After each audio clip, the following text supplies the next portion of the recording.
ቤዛ አሁን ላይ ከናኦድ ጋር ስፖርቱን ተያይዘዋለች። ቤዛ ፖሊስ ጣቢያ ሄዳ ስትመለስ ከናኦድ ጋር በሩጫ ወደ ቤት ተመለሰች። ቤዛም ደከማትና መንገድ ላይ ተቀመጠች። ናኦድም ምን ነው አመመሽ ማለቱን ያዘው። አሁን ላይ ቶማስ ናኦድን ለመቅረብ እያሰበ ነው። የእውነት ወንድምነቱን ፈልጎት ወይንስ ለተንኮል ነው እየቀረበ ያለው? እውነት አሳማኝ ይመስላል ይሄ ነገር። ወንጀል ሰለቸኝ እያለ ይገኛል። ናኦድም ይሄ ነገር ሊያሳምነው አልቻለም። ይህ ሰው ምን ሆኖ ነው? እውነት ቶማስ ነው ወይንስ ሌላ ሰው ነው እያለ ተወዛግቧል። በናታን ንግግር ያፌትስ ምን ሊያደርግ ያስብ ይሆን? ጽዮን አሁን ላይ ስለ ቤተሰቦቿ መጥፋት በጣም እያሳሰባት ትገኛለች። ቤዝም ቀርባ ምን ነው ጽ ምን ሆይሽ ብላ ስትጠይቃት ይህ ውስጧን የሚሰማትን ሁሉ ነገረቻት።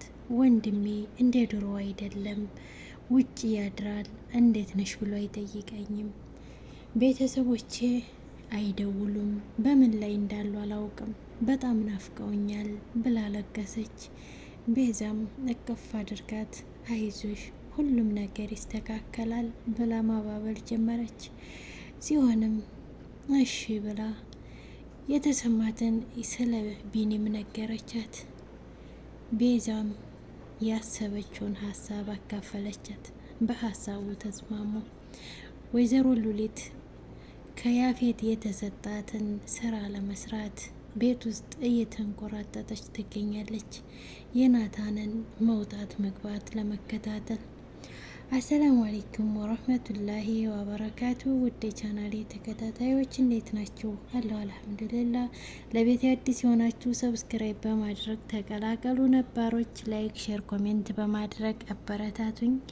ዛሬ ይዤላችሁ የመጣሁት ክፍል 98 ነው። ሐረግ ክፍል 98።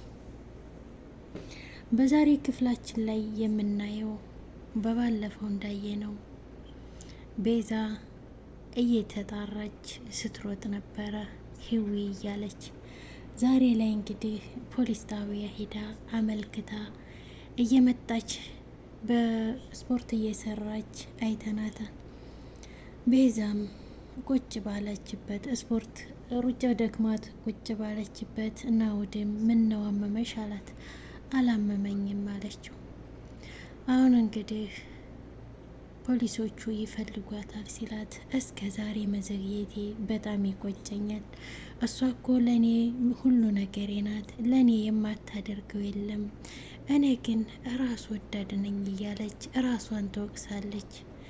ቤዝ ራስሽን አትውቀሺ፣ በቃ አሁን ፖሊሶቹ ይፈልጓታል፣ እኔም በማንኛውም ሰዓት ከጎንሽ ነኝ አላት።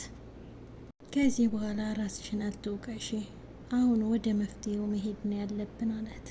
ወደ የትኛው መፍትሄ ስትለው አብረን ሁነን ፈልገን እናገኛታለን።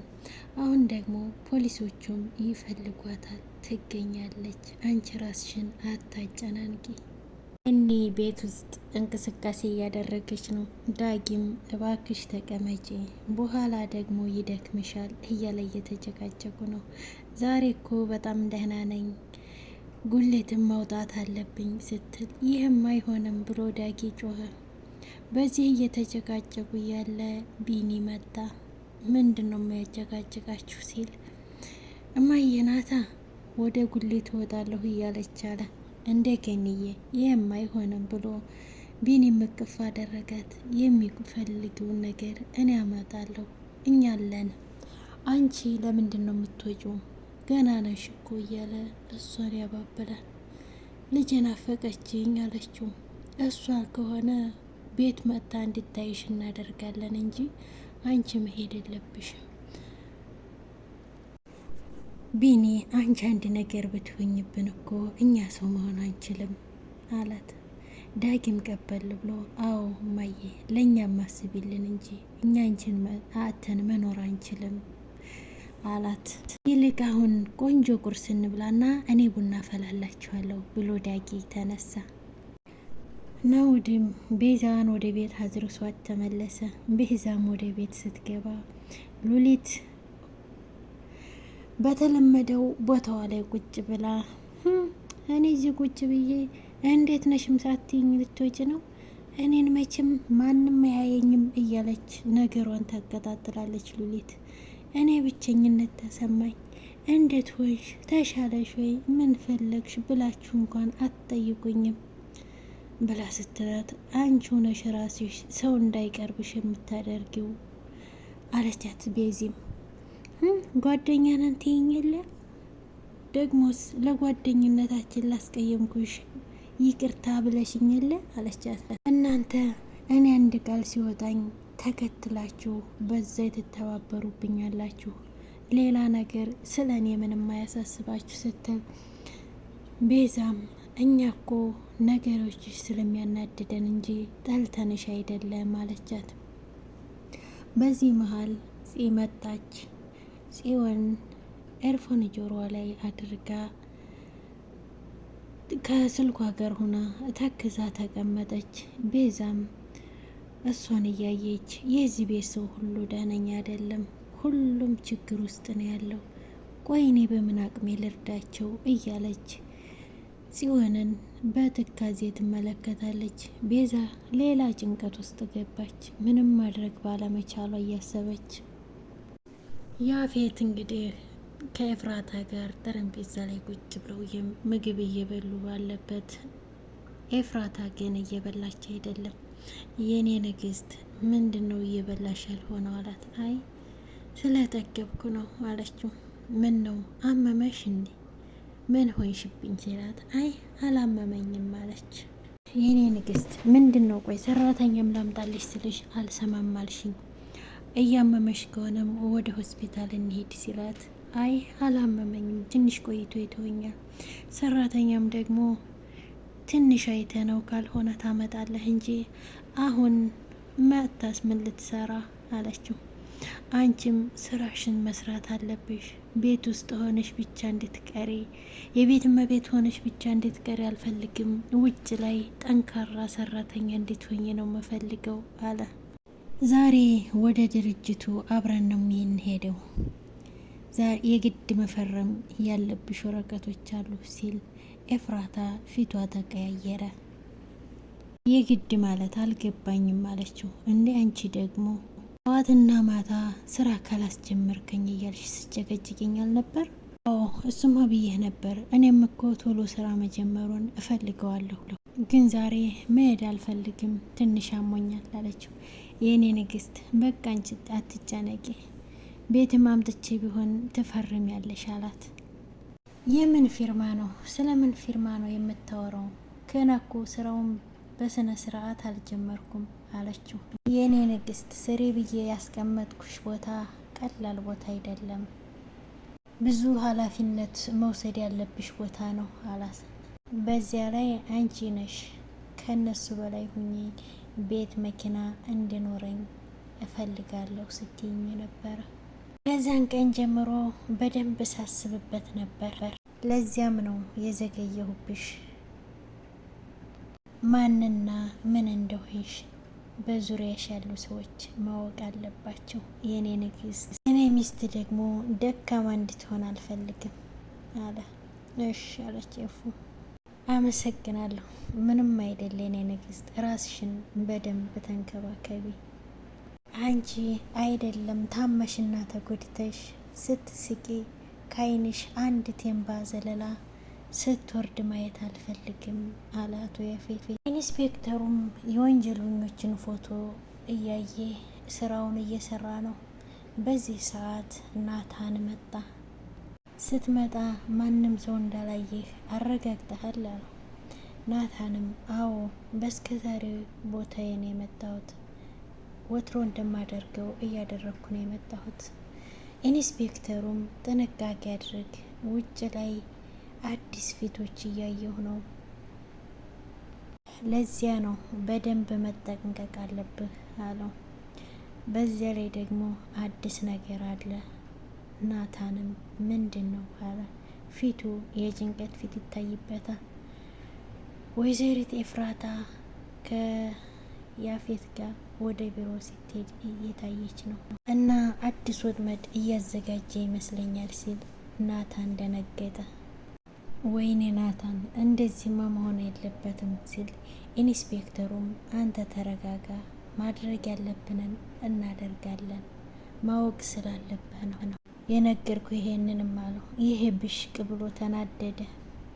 ናታንም ስልክ ተደወለለት። ስልኩን አውጥቶ ሲያይ የማያውቀው ቁጥር ነው። አላውቀውም ሲለው አዲስ ቁጥር ነው ሲለው ኢንስፔክተሩም አንሳው አለው። ሲያነሳውም ሀሎ አቶ ናታን የሚል ድምጽ ነበር። ይቅርታ ናታን የናታን ስልክ አይደለም ብሎ ሲለው ማንነት መቀየር አልከበደህም አለ። ኦ አቶ ያፌት አንተ ነህ እንዴ?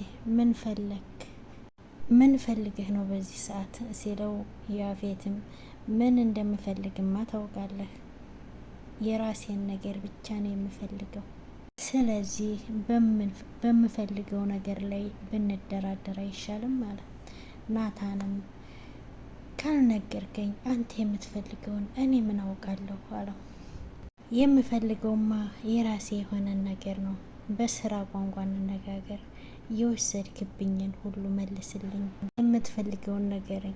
የወሰድክብኝን ሴቶች ለማስመለስ ሲለው ይቅርታ እንደሱ ማድረግ አልችልም። ሴቶቹ በጣም ቀልጣፋዎች ናቸው። በአጭር ጊዜ ውስጥ እጥፍ ገቢ አስገኝተውልኛል። ይህን ማድረግ አልችልም አለው። ናታን በደንብ ስማኝ፣ የኔ የሆነን ነገር ትመልሳለህ። በምላሹ የምትፈልገውን ነገር ጠይቀኝ። ስማ አቶ ያፌት፣ እኔ በመጀመሪያ ስሜ ናታን ሳይሆን ናኢፍ ነው። ናኢፍ ደግሞ እኔን ስታናገር ቃላቶች መምረጥ አለብህ። ስታወራኝ የማትለማመጠኝ ከሆነ ስልኩን ለመዝጋት እገደዳለሁ ብሎ ከጆሮው ላይ ዘጋበት። ያፌትም ተበሳጨ። የሚያደርገው ነገር ግራ ገባው። ተነስቶ ወደ ፎቅ ወጣ። ኢንስፔክተሩም ሁሉን ነገር ካዳመጠ በኋላ አማራጭ አጣ ይመስለኛል። ቢሆንም ግን ያፌት የሚታመን ሰው አይደለም፣ ምን እንደሚያስብ አናውቅም አለ። አዎ እሱ ምን እንደሚያደርግ አይታወቅም። ጽዮንና ዳጊ በራሳቸው መንገድ ስራ እየሰሩ ነው። ጽዮን ወደ ዳጊ ደወለችለት። ዳጊም ወየዜ ሲላት ቴክስት አትመልስም። በሰላም ነው? ልጅቷን ወጣ አገኘሃት አለችው። አላገኘኋትም፣ አሁን እወጣለሁ ሲላት እሺ ስትወጣ ግን ጥንቃቄ አድርገህ ራስህን ጠብቅ፣ ደግሞ ሁሉንም ነገር ማወቅ አለብህ ዛሬውኑ አለችው። እሺ ዜ አንቺ ምንም አትጨነቂ፣ ሁሉንም ነገር አሳውቅሻለሁ ብሎ ስልኩን ሲዘጋ ቢኒ መጣበት። ቆይ የት ደርሰ ስትመለስ ነው የምታሳውቃት አለ ቢኒም። የያዝከው ስልክ ደግሞ የማን ነው አለው። ዳጊም መንተባተብ ጀመረ።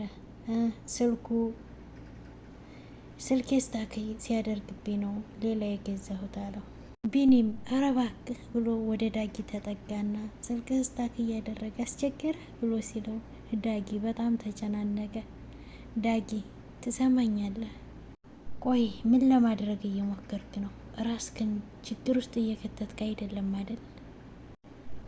ኧረ አጎቴ እንደዚህ ትላለህ? ደግሞ እኮ እኔ ህፃን ልጅ አይደለሁም እያለ ሲል ደግሞ ቢኒም ዳጊ ለምን እንደዚህ እንደምታደርግ አውቃለሁ፣ ግን እልህ የትም አያደርስም ብሎ መከረው። ከዛች ጽዮን ከምትባል ልጅ ጋር እየተደዋወልክ ከሆነ አሁኑኑ አቁም፣ አሁኑኑ ይህን ቤተሰብ ሌላ ችግር ውስጥ እንዳትከተው አለው። ውድ ቻናሌ ቤተሰቦች ለዛሬ ይዤላችሁ የመጣሁት ቪዲዮ ይሄን ይመስል ነበር። ቪዲዮውን እስከ መጨረሻው ተከታተሉት። ላይክ፣ ሼር፣ ሰብስክራይብ ማድረግ አትርሱ። ሰላም ሁኑልኝ።